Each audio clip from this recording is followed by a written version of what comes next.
Se siente como 2020 de nuevo porque el presidente Trump está hablando de enviar cheques de reembolso arancelario de $600 a los estadounidenses. Si se aprueban, esos cheques serán de reembolso. Proporcionarían un mínimo de $600 por adulto y niño dependiente o $2,400 para una familia de 4. En este video quiero hablar de quién podría optar a estos cheques de reembolso arancelario, lo que significaría para su cartera de inversiones y lo que esto significa para la economía. De esa manera, usted puede posicionarse por delante de los movimientos potenciales del mercado. A principios de este año, cuando el presidente Trump y Elon Musk eran amigos, hablaban de enviar un cheque de dividendos Doge de $5,000 a los estadounidenses. Ese cheque de dividendos Doge claramente no sucedió, pero ahora bajo esta nueva propuesta del senador Josh Hawley, los estadounidenses que trabajan podrían calificar para $600 cada uno, suponiendo que cumplan con los límites de ingresos. El beneficio se reduciría en un 5% para los declarantes conjuntos con un ingreso bruto ajustado por encima de $150,000 o declarantes individuales que ganan más de $75,000. Pero hay una diferencia clave entre los cheques de estímulo que vimos en 2020 y 2021 y estos cheques potenciales de reembolso de tarifas a los que usted quiere prestar atención. Vimos 3 ayudas económicas. Primero, un cheque de $1,200 aprobado por Trump. Más tarde, en 2020, aprobó otro de $600. Y luego, en 2021, el presidente Biden envió cheques de estímulo de $1,400. El dinero pasó de manos gubernamentales a manos de personas felices, pero luego llegó una alta inflación que nos afectó mucho. Pero la pregunta con estos cheques de estímulo es, ¿de dónde vino este dinero del gobierno? ¿Procede de impuestos concretos? ¿De algún otro sitio? Y aquí es donde las cosas se pusieron un poco confusas, porque el gobierno tiene una fuente de ingresos para pagar todas sus cuentas, ya sea para pagar a los contratistas o las infraestructuras o el ejército o los cheques de estímulo, y el gobierno obtiene su dinero de los impuestos de los contribuyentes. Pero el gobierno de Estados Unidos no tenía suficiente dinero para pagar estos cheques de estímulo porque ya estamos ahogados en esta enorme cantidad de deuda nacional. Así que resultó que el gobierno de Estados Unidos financió estos cheques de estímulo con la ayuda de la deuda. Pidieron prestado dinero para financiar estos cheques de estímulo. Pero entonces, ¿a quién le pidió prestado el gobierno de Estados Unidos este dinero? Porque el gobierno de Estados Unidos puede pedir dinero prestado a la gente normal, gente como tú y yo. Pueden pedir dinero prestado a países extranjeros, pero eso no fue suficiente. En ese momento, el gobierno negoció con el Banco de la Reserva Federal, el Banco Central de EE, que dijeron que imprimirían una cantidad ilimitada de dinero para financiar cualquier operación que el gobierno de Estados Unidos quisiera, con el fin de financiar el programa de estímulo para mantener la economía en movimiento. Así que si seguimos el rastro del dinero para los cheques de estímulo en 2020 y 2021, comenzó con el Banco de la Reserva Federal encendiendo su impresora de dinero y prestando billones de dólares al gobierno de los Estados Unidos. El gobierno entonces aumentó su deuda nacional y luego tomó ese dinero y se lo dio a la gente en forma de cheques de estímulo. Esto hizo feliz a la gente a corto plazo porque ahora, bueno, tienes algo más de dinero para gastar, pero luego creó una serie de problemas. El problema número 1 fue, por supuesto, la inflación. En 2021 empezó a subir la inflación. En 2022 se convirtió en un problema, en 2023 persistió, en 2024 comenzó a calmarse y en 2025 seguimos lidiando con ella. Así que las cosas se encarecieron porque cuando se imprime más dinero sin crear más riqueza, pues bien, eso diluye el valor de cada dólar individual. Así que tenías más poder adquisitivo cuando recibías ese dinero, pero entonces cada dólar que tenías en tus ahorros y cada dólar que recibías de tu salario no podía comprarte tanto. La gente continúa pagando el precio de la inflación, mientras que los inversores se benefician de ella. El segundo problema son los impuestos, ya que el gobierno de EE, ha acumulado una gran deuda a través de este programa. El gobierno tiene que pagar esta deuda más los intereses. Y recuerden, el gobierno de los Estados Unidos tiene una fuente de ingresos, y esa única fuente de ingresos son los dólares de los impuestos de los contribuyentes, lo que significa, de nuevo, estas personas que están pagando el precio con el impuesto oculto, que es la inflación, ahora deben pagar el precio a través de impuestos, ya que más de sus dólares se destinan a otros fines en lugar de infraestructura o ejército, sino para pagar la deuda más los intereses.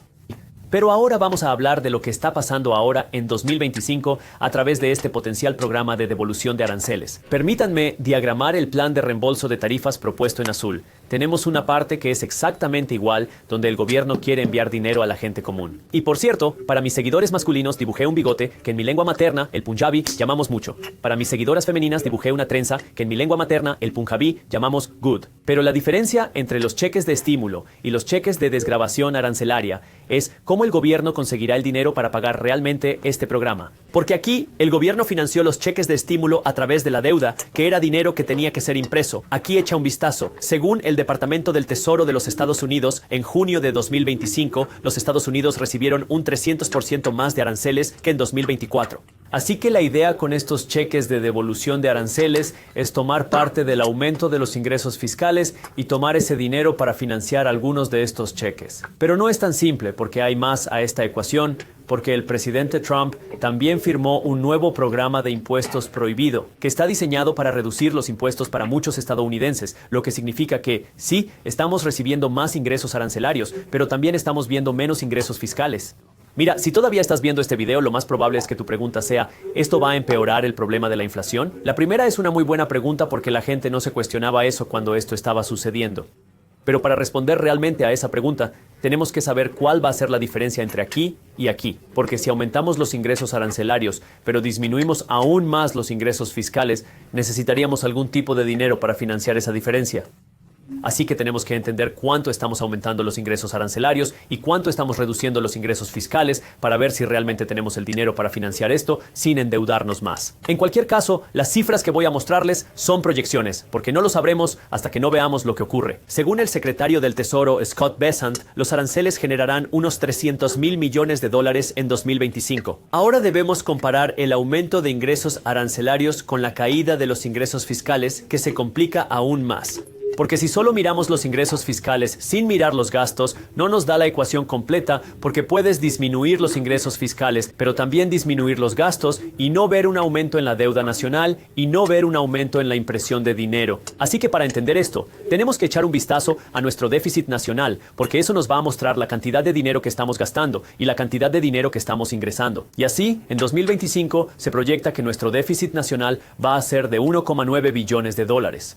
Una vez más, solo el tiempo dirá si $1,9 billones de déficit nacional es realmente exacto. Y para poner esta cifra en perspectiva, en 2024, el gobierno de Estados Unidos tuvo un déficit nacional de $1,8 billones. Así que sí, nuestro déficit nacional se espera que aumente en relación con 2024, porque los ingresos fiscales que estamos generando no es suficiente para pagar todas las facturas que tenemos en los Estados Unidos. Pero aquí tenemos los ingresos arancelarios que se espera que aumenten y ahora tenemos algunas opciones con ese dinero que tenemos. Podemos usar ingresos extra en aranceles para reducir deuda nacional. Podemos emplearlo para pagar facturas o, en este caso, regalar el dinero mediante cheques de reembolso arancelario. Y esta es la razón por la que es tan importante seguir el rastro del dinero para entender si algo va a ser inflacionario o no. Porque podemos mirar esto y decir, hey, sí, este dinero que va a financiar estos cheques de reembolso arancelario va a venir por el aumento de los ingresos arancelarios. Si el déficit nacional aumenta, el gobierno de Estados Unidos necesita pedir prestado más dinero. Y si están pidiendo prestado más dinero al Banco de la Reserva Federal, que tiene que imprimir más dinero, bueno, eso significa que se crea más dinero. Y sabemos que cuando se crea más dinero, eso puede crear más problemas de inflación. Esto implica que más impuestos deben usarse para pagar la deuda nacional. Por eso debes comprender el flujo del dinero y analizarlo detenidamente para determinar si será capaz de reducir el déficit nacional en potencia. Ahora, en este video, cuando he estado hablando de la inflación, me he centrado en el valor del dólar cayendo porque hemos estado creando más dinero. Pero hay otro lado de la inflación que a la gente le gusta mirar, que es el aumento de los precios de las cosas debido a las limitaciones de la oferta y la demanda. Si la gente tiene más dinero para gastar, lo más probable es que gaste más. Lo hemos visto una y otra vez a lo largo de la historia. Cuando los estadounidenses tienen dinero, les encanta gastarlo. Y si la gente sale y gasta más dinero, ¿podría eso crear un aumento de precios en las cosas porque ahora más gente está comprando cosas? Esa es otra faceta de la inflación a la que conviene prestar atención. ¿Sucederá eso? De nuevo, nadie lo sabe con certeza, pero hemos visto a lo largo de la historia que cuando la demanda aumenta, los precios de las cosas también pueden subir. Quizá haya una inflación transitoria temporal. Quizás no, quién sabe. Pero son detalles importantes al escuchar las noticias sobre reembolsos de aranceles para la gente. Presta atención. Lo primero que hay que entender es de dónde viene el dinero. ¿Cuál es el rastro del dinero? ¿Va a crear más inflación y verlo desde una perspectiva holística? Y luego, número 2, entender si la gente consigue más dinero, quiénes van a ser los beneficiarios, lo que significa que si quieres beneficiarte de algo como esto que está pasando, tienes que entender en qué están pensando los inversores. Cuando solíamos ver el envío de dinero de esta manera, sabíamos que los inversores eran los más beneficiados, porque cuando la gente recibe dinero, ¿qué hace? Lo gastan. ¿Y dónde lo gastan? En sitios como Amazon, Walmart, Apple. No te digo en qué invertir, pero comienza a pensar como un inversor. Si la gente empieza a gastar más dinero en esas tiendas, ¿quién se beneficia? Bueno, sí, tal vez los empleados reciban un pequeño aumento, pero el verdadero beneficiario son los propietarios de esos negocios. Por eso, cuando eres inversor, te beneficias de que la gente gaste dinero, porque ahora eres dueño de una parte de la empresa, de una parte de los beneficios. Esta es la importancia de la educación financiera, entender aspectos como estos. Número 1, entiendes lo que realmente está sucediendo detrás de las escenas. Pero entonces, número 2, también entiendes cómo puedes utilizar estos cambios a tu favor. En lugar de simplemente utilizar tu dinero para ir y gastar en estas empresas, puede utilizar su dinero para ser propietario de empresas y convertirse en inversor, construyendo riqueza en lugar de enriquecer a otros. El presidente Trump firmó la ley de un gran y hermoso proyecto de ley. Este gran proyecto de ley traerá algunos grandes cambios a nuestra economía, comenzando con algunos grandes impuestos a grandes fondos para ciertas cosas como más deportaciones. Y la razón por la que usted quiere prestar atención a este proyecto de ley es porque entra en vigor con carácter retroactivo. Entra en vigor el 1 de enero de 2025.